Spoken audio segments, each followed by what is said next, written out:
After my family left me paralyzed in a hit and run, I spent 10 years learning to walk again. Now my brother, ex-husband, and uncle are furious I'm the star witness who just identified them as the drivers. Welcome back, family. Don't forget to hit subscribe, say hello in the comments, and share where you're tuning in from. With that said, let's jump right into the story. The headlights came from nowhere. One moment I'm crossing the intersection near my apartment, groceries in hand, thinking about the custody hearing next week. The next, metal crushing bone, my body airborne, then nothing but asphalt and agony. I remember screaming Adrian's name. My husband. He was supposed to pick me up. The car didn't stop. It accelerated. Through the haze of pain I saw it. A black SUV with a dented front bumper, the same one my brother Devin always borrowed from Uncle Ray. But that couldn't be right. My vision was blurring.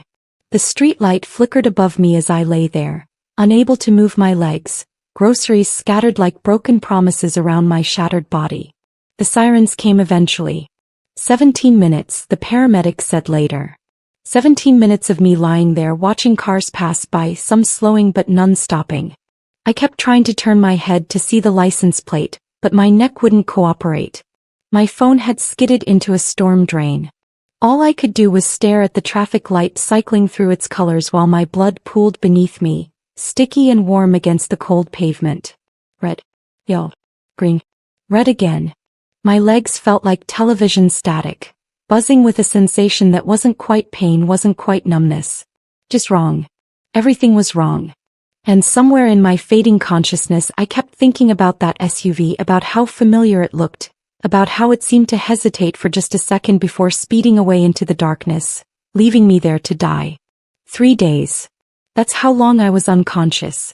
When I finally opened my eyes, my mother was there, dabbing at her face with a tissue. "Baby girl," she whispered, gripping my hand. "Thank God you're awake." But something in her voice sounded rehearsed, like lines from a script she'd practiced. My father stood by the window, his back to me, shoulders rigid. I tried to ask about Adrian, about why he hadn't come to get me that night, but my throat was raw from the breathing tube they'd just removed. The doctor came in, a middle-aged woman with kind eyes that couldn't hide the devastating news.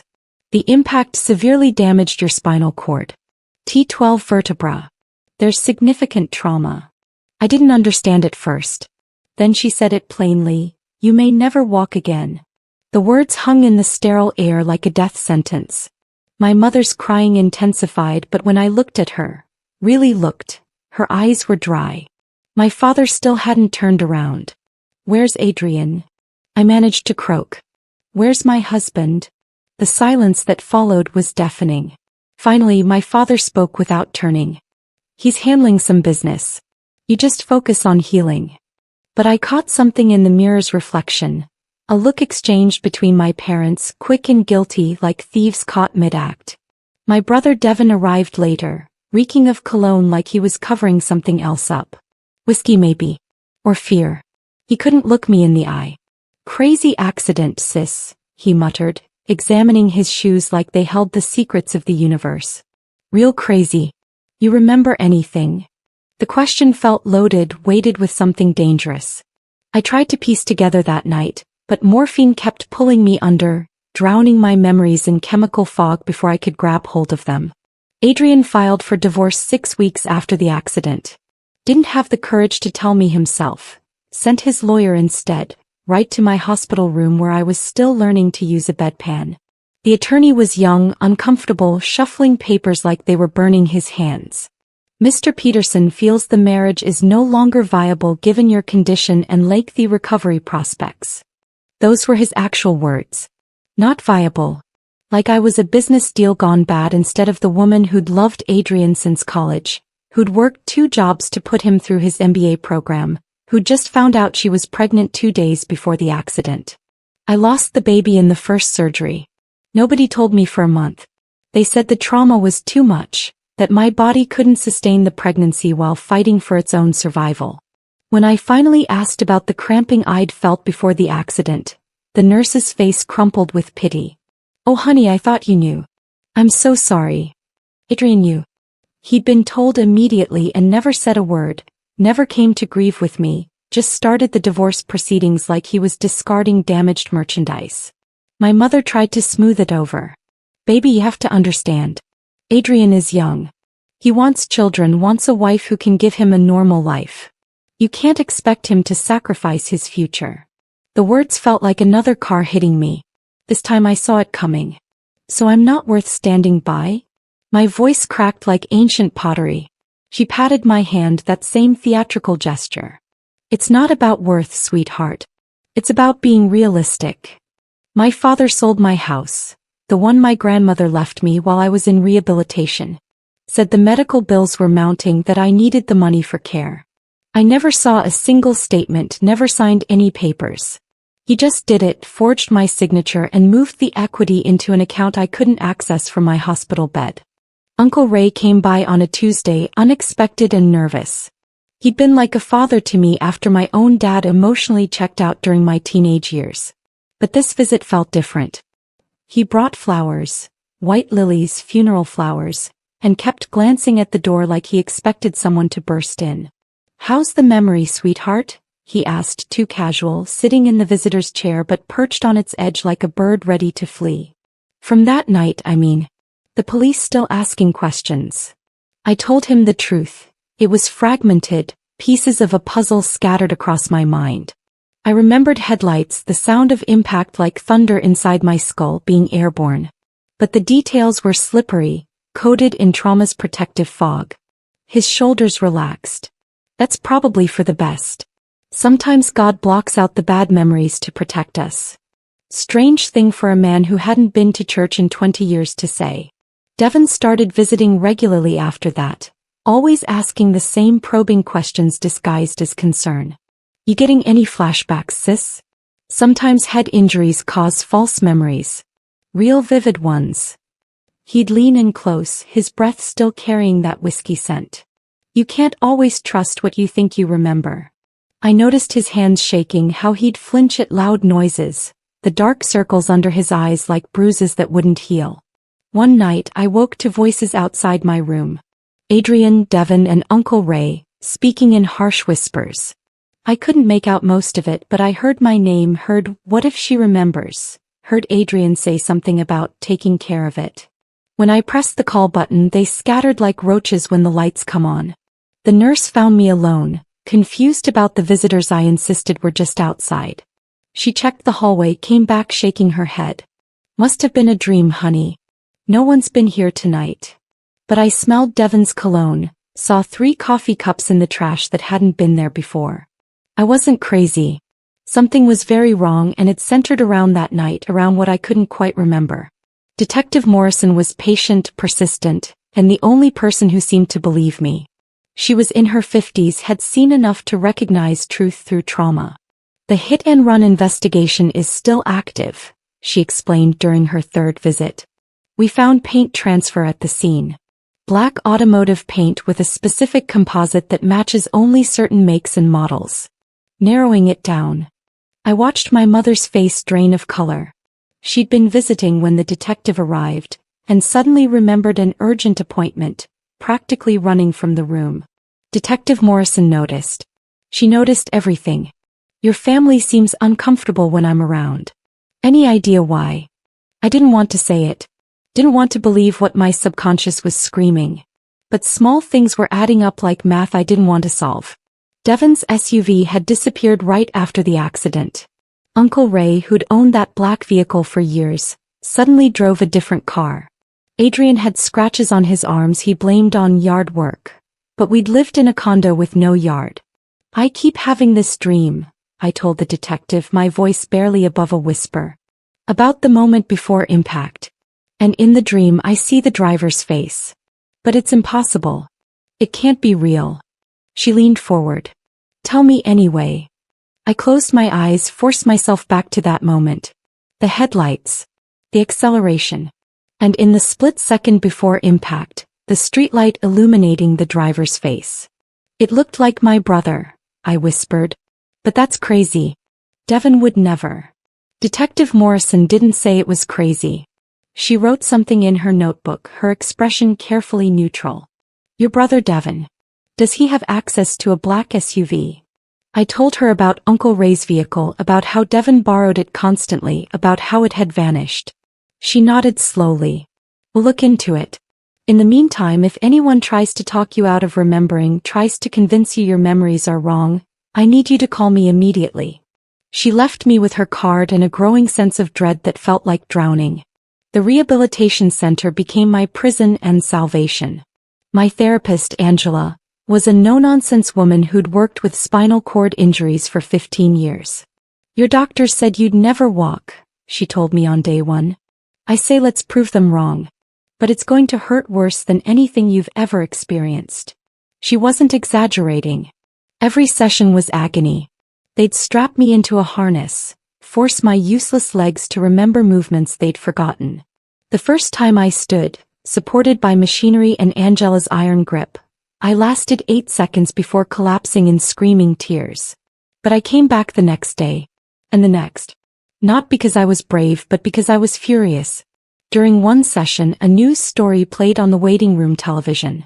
Police seek information on black SUV involved in hit and run near downtown. They showed my intersection, the skid marks still visible. My father, who'd come to support me, immediately grabbed the remote and changed the channel. No need to relive that trauma, he said quickly. Too quickly. I watched his hand shake as he pressed the buttons. Angela noticed too. After he left, she asked, Your family doesn't want you to remember that night, do they? I broke down, told her everything. The suspicious visits, the strange questions, the way they all seemed terrified of what might come back to me. She listened, then said something that changed everything. I had a patient once, similar situation. Family visiting but feeling wrong. Turned out they were the ones who'd hurt her in a drunk driving accident. Kept visiting to monitor what she remembered, to manipulate her recovery narrative. My blood went cold. She eventually remembered. Testified. They went to prison. Angela squeezed my hand. The body keeps the score even when the mind protects itself. Your memories will come back when you're strong enough to handle them. Until then, document everything. Write down every visitor, every strange comment. You're going to need evidence. I started keeping a journal that night, hidden under my mattress like a teenager with secrets. But these secrets could destroy what was left of my family, and part of me still hoped I was wrong, still hoped that the people I'd loved my whole life weren't capable of what my gut was screaming they'd done. It happened during a nightmare 6 months into rehab. I was back at that intersection, the headlights blinding, but this time everything was crystal clear. I could see inside the SUV. Devon driving, Adrian in the passenger seat, Uncle Ray in the back. Devon's eyes were wide, panicked, intoxicated. Adrian was yelling at him to stop, but Devon's foot stayed on the accelerator. In the split second before impact, our eyes met. My brother saw me, recognized me, and still he didn't brake. The impact came. Then Adrian screaming, "Go, go, go.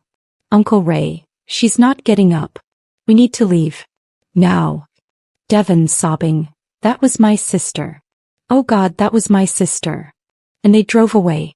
I woke up screaming so loud the night nurse came running. But this wasn't a dream. This was memory, sharp and terrible and undeniable, cutting through the protective fog like a knife. I grabbed my phone, hands shaking so violently I could barely dial. Detective Morrison answered on the second ring. "I remember everything," I gasped. It was them. All 3 of them. They hit me and left me there to die. The detective went silent then. "I need you to stay calm. I'm coming to you right now. Don't tell anyone about this memory. No one. Do you understand?" I understood. I understood that my family had tried to murder me. Maybe not intentionally. Devon had been drunk, it was supposed to be an accident. But leaving me there, that was a choice. Coming to the hospital afterwards, pretending to care while secretly monitoring whether I'd remember their faces, that was calculated. Filing for divorce, selling my house, isolating me, that was covering their tracks. Every visit, every fake tear, every expression of love had been a lie wrapped in self-preservation. The rage that filled me was physical, burning through my veins like acid. I'd spent 6 months breaking my body to relearn how to stand, how to take a single step, how to exist in this new reality. And the whole time, the people who'd put me in this wheelchair were coming to my room, holding my hand, telling me they loved me while secretly praying I'd never remember what they'd done. Detective Morrison brought the district attorney with her. They needed my official statement, needed every detail I could remember. I told them everything, watching their expressions shift from professional neutrality to barely concealed disgust. "We found the SUV," Detective Morrison revealed. "Your uncle reported it stolen 3 days after your accident, but he waited 72 hours to file the report. Red flag. We impounded it from a chop shop, but the front end had been completely replaced. Amateur work though. They left evidence." The DA, a stern woman named Patricia Reeves, laid out what would happen next. "We'll arrest all 3 on charges of vehicular assault, hit and run causing serious bodily injury, and conspiracy. The leaving the scene charge alone carries significant prison time. With your testimony, we can prove they knew they'd hit someone and made a conscious choice to flee." I felt sick and vindicated in equal measure. What about my parents? They've been helping cover this up. Patricia's expression hardened. "We're investigating that angle. At minimum, obstruction of justice. Your father forging documents, your mother's interference with the investigation. It adds up." They arrested Devon first. I watched it on the news from my hospital bed, saw him being led out of his apartment in handcuffs, trying to hide his face from cameras.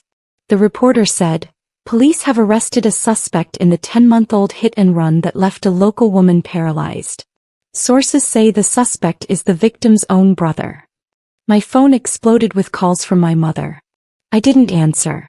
Adrian was arrested at his office. Very public, very humiliating. Uncle Ray tried to run.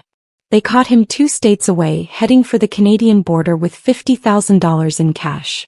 The bail hearing was where I saw them all together for the first time since I'd remembered. I'd insisted on attending despite my doctor's concerns. Angela wheeled me in and I felt every eye in that courtroom turn to me. Devon looked like he'd aged a decade. Adrian wouldn't meet my gaze. Uncle Ray stared at me with something that looked like hatred, like I was the villain in this story for having the audacity to survive and remember. The prosecutor argued they were flight risks, danger to the witness. Devon's lawyer, paid for by my father, argued that this was a tragic accident, and his client had been living with devastating guilt. I couldn't stay quiet. "Your Honor, may I speak?" The judge looked surprised but nodded. I wheeled myself forward, my voice steady despite the rage trembling through my body. "Tragic accident," I repeated, my voice echoing in the silent courtroom. "That's what they're calling it. But an accident is when you hit someone and immediately call 911, render aid, try to save their life. What happened to me was attempted murder followed by 10 months of psychological torture." I looked directly at Devon. "You saw my face. We made eye contact. You knew it was your sister on that crosswalk and you chose to hit the gas instead of the brake. Then you left me bleeding on the pavement like garbage." His lawyer tried to object, but the judge waved her silent. "Let her speak." I turned to Adrian. "You filed for divorce while I was learning to use a bedpan. Didn't tell me I'd lost our baby. Just erased me like I'd never mattered, all while you knew why I was in that hospital bed. Because you were there. You watched it happen and told my brother to run." Adrian's face crumpled. Finally, some genuine emotion. "And Uncle Ray," I looked at the man who'd taught me to ride a bike, who'd walked me down the aisle when my father was too drunk. "You helped destroy the evidence. Reported the vehicle stolen days later, after you'd had time to partially dismantle it. You came to my hospital room bringing funeral flowers, asking if I remembered, praying I wouldn't." The courtroom was absolutely still. "Your Honor, these men didn't just hit me with a vehicle. They've spent 10 months trying to run me over again, emotionally and psychologically. They attended every major rehab milestone, pretending to support me while secretly terrified I'd remember. They manipulated my parents into helping cover their tracks. They sold my house without permission to pay for the lawyers who are standing here calling this an accident." I felt tears streaming down my face, but my voice never wavered. "I have spent 312 days learning to stand again. Every single one of those days I thought my family loved me. I thought the reason they couldn't look at me was because they were heartbroken about my condition. I gave them grace. I forgave their absence, their awkwardness, their strange behavior. Because I loved them. I wiped my eyes. But they weren't heartbroken. They were guilty. And instead of confessing, instead of showing me the basic human decency of the truth, they let me suffer. They watched me cry myself to sleep, watched me fight through agony in physical therapy, watched me lose everything. My marriage, my home, my ability to walk, my baby, and said nothing. The judge was leaning forward now, his expression grave. These men don't deserve bail. They deserve exactly what they gave me that night. To be left alone in the dark, wondering if anyone cares whether they survive. The trial began 8 months later. By then I'd progressed to using a walker for short distances, each step a victory and a reminder of what they'd stolen. The media dubbed it the family betrayal trial, and the courthouse steps became a circus. Camera crews, protesters with signs reading "Justice for Jasmine." My name spread everywhere, my face on every news channel. The prosecution's case was devastating. They had the SUV evidence, paint transfer matching my clothes, blood spatter patterns in the undercarriage that Devon's botched cleaning hadn't fully removed. They had cell phone records proving all 3 men were together that night. They had testimony from the chop shop owner who'd been offered $5,000 to make the vehicle disappear. And they had me. Taking the stand was the hardest thing I'd ever done, harder than learning to walk, harder than accepting that my family had tried to erase me. The defense attorneys circled like sharks. Devon's lawyer, a sharp woman named Cassidy Mills, tried to paint me as confused, traumatized, my memories unreliable. "Isn't it true you were unconscious for 3 days after the accident?" she asked. "Yes. And isn't it possible that during that time, your brain constructed false memories to explain the trauma?" I looked at the jury. My brain didn't construct the paint evidence. It didn't construct the phone records. It didn't construct the 3 men panicking at my bedside asking if I remembered. My memory was confirmed by physical evidence. Cassidy switched tactics. "You were angry at your brother for borrowing money he never repaid, weren't you? You resented Adrian for his success while you worked low-paying jobs." I stayed calm, though my hands gripped the walker so tightly my knuckles went white. I loved my brother. I supported my husband through graduate school. Yes, there were tensions in every relationship. That doesn't mean I'd fabricate being run over. She pressed harder. "You admitted to being on pain medication during the months these memories supposedly came back.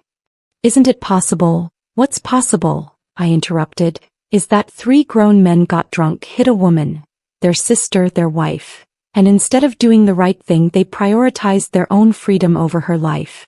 What's possible is that they've been lying for over a year and a half while I fought to survive." The prosecutor, a brilliant man named David Reed, was gentler during redirect. "Tell the jury what that night took from you." I took a breath. "Everything. My mobility, my marriage, my home, my child. My sense of safety. My ability to trust the people I love."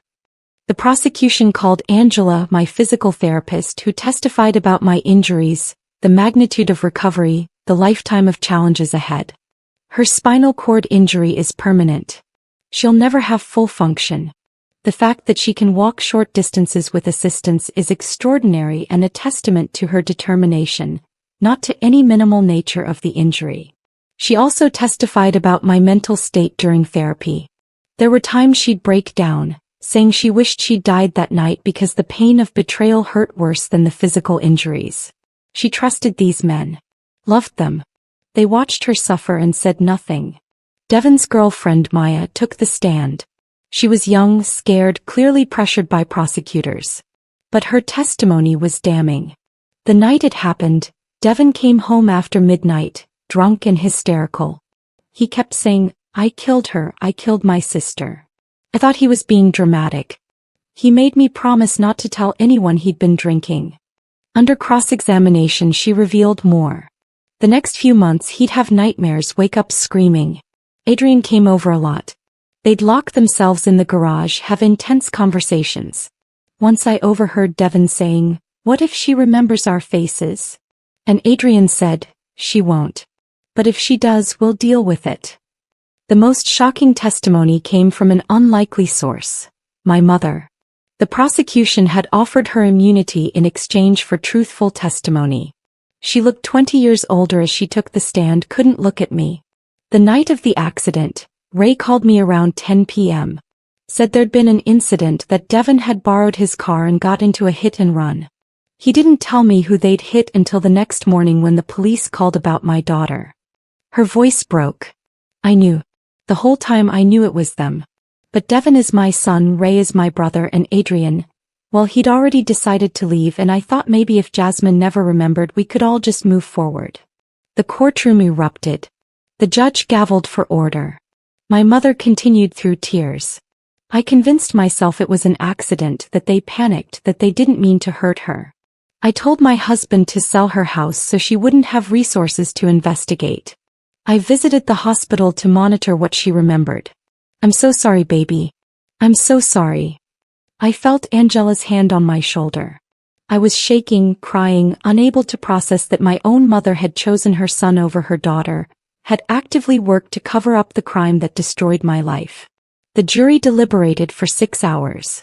When they returned, the forewoman was a black woman around my mother's age, and her expression was stone. In the case of Devon Williams on the charge of vehicular assault while intoxicated, we find the defendant guilty. Devon's head dropped. His lawyer squeezed his shoulder. On the charge of leaving the scene of an accident causing serious bodily injury, we find the defendant guilty. On the charge of conspiracy to obstruct justice, we find the defendant guilty. Adrian's trial was next. Similar charges, similar verdict. Guilty across the board. Uncle Ray, facing the most serious charges because he'd orchestrated the cover-up, received guilty verdicts that would put him away for decades. Sentencing came 2 weeks later. The judge, a stern man named Howard Wells, addressed each defendant individually. To Devon, you were given the gift of family, of a sister who loved you unconditionally. While intoxicated, you made the catastrophic decision to drive. When you hit your sister, you had a choice: render aid or flee. You chose cowardice. You then spent over a year maintaining that cowardice, watching her suffer, manipulating her recovery. I sentence you to 12 years in state prison. Devon sobbed. His lawyer had argued for leniency, first-time offender, genuine remorse. The judge wasn't moved. To Adrian, you were this woman's husband. You took vows. In her darkest hour, you abandoned her and helped conceal the crime that put her in that wheelchair. You filed for divorce while she learned to feed herself again. I sentence you to 10 years in state prison and permanent revocation of your MBA and professional licenses. Adrian looked like he might vomit. To Uncle Ray, you are the most culpable. You owned the vehicle. You helped destroy evidence. You coordinated the cover-up. You visited your niece in the hospital not to support her but to manipulate her. I sentence you to 18 years in state prison. The judge then turned to me. Ms. Williams, I cannot give you back what was taken. I cannot restore your mobility, your marriage, your sense of safety. But I can tell you this. Your courage in pursuing justice despite overwhelming pressure from your own family to remain silent has been extraordinary. These men will face consequences. It's a small measure of justice, but it's something. I was granted permission to read a victim impact statement. I'd been preparing it for weeks, but standing there, actually standing, gripping my walker, looking at the men who'd shattered my life, the words came from a deeper place. I spent the first year after the accident believing I was unlucky, I began, my voice carrying through the silent courtroom. I thought I was the victim of a random act of violence, that some drunk stranger had stolen my future. I grieved for my legs, my marriage, my baby. I grieved for the life I'd planned. But I held on to hope because I had family. I had people who loved me. I looked at each of them. Then I remembered. And I realized my grief had been misdirected. I wasn't the victim of a stranger. I was the victim of the people who were supposed to protect me. You didn't just steal my ability to walk. You stole my ability to trust, to believe in love, to feel safe in the world. My mother was crying in the gallery. I turned to her. You chose him over me. Every day you chose his freedom over my truth. You held my hand while lying to my face. That's a betrayal I'll carry forever. Back to Devon. You were my little brother. I raised you when Dad was too drunk. I paid for your community college classes. I believed in you. And you left me in the street like I was nothing. To Adrian, we lost a baby. Our baby. And you mourned in silence, alone without me while filing paperwork to erase me from your life. That's not just cruelty. That's evil. To Uncle Ray, you taught me that family protects family. You were right. I'm just sorry you didn't believe your own lesson. I paused, gathering strength for the final words. But here's what you didn't count on: I survived. Not just the accident, but your abandonment, your lies, your betrayal. I learned to stand again, literally and figuratively. I will walk out of this courtroom on my own legs, shaky, imperfect, but mine. I will rebuild a life without any of you. I will find people who deserve my trust. Tears streamed freely now. The saddest part is that I still love you. All of you. That's the cruelest part of family betrayal. The love doesn't just die because they hurt you. It lingers like a phantom limb, aching for something that's gone forever. I'll carry that ache for the rest of my life. But I'll carry it standing. The judge thanked me. I turned my walker, took my time navigating to the exit.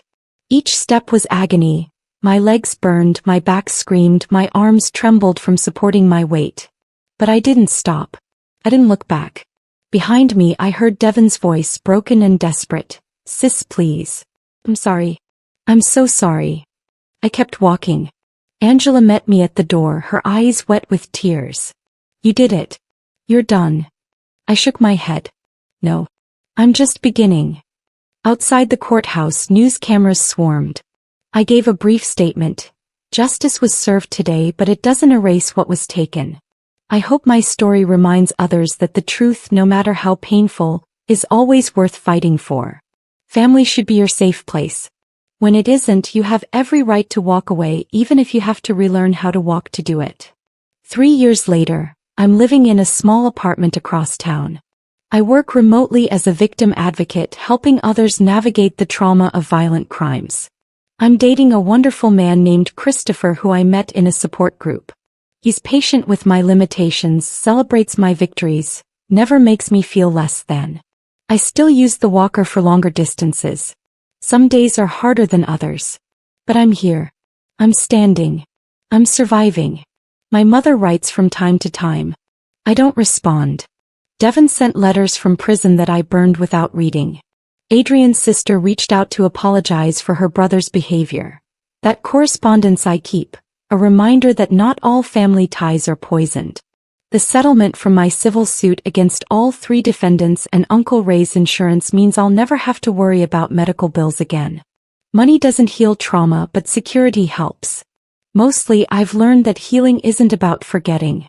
It's about integrating the pain into your story without letting it write your ending. They tried to kill me, maybe accidentally, maybe not, but they definitely tried to bury the truth. They failed. I am the witness who survived. I am the voice that refused to be silenced. And every single day I wake up, every step I take, every breath I draw is an act of defiance against the people who bet I wouldn't make it. I made it. Scarred, changed, but here. And that, after everything, is enough. Thank you for staying with me through this journey. If this story resonated with you, please subscribe to the channel, hit the notification bell, and share this with someone who needs to hear that survival is possible even after unthinkable betrayal. Drop a comment below about how this story affected you. Your engagement helps this message reach more people who need it. Remember, truth always finds a way to the surface, and you are stronger than the worst thing that ever happened to you. Until next time, stay strong.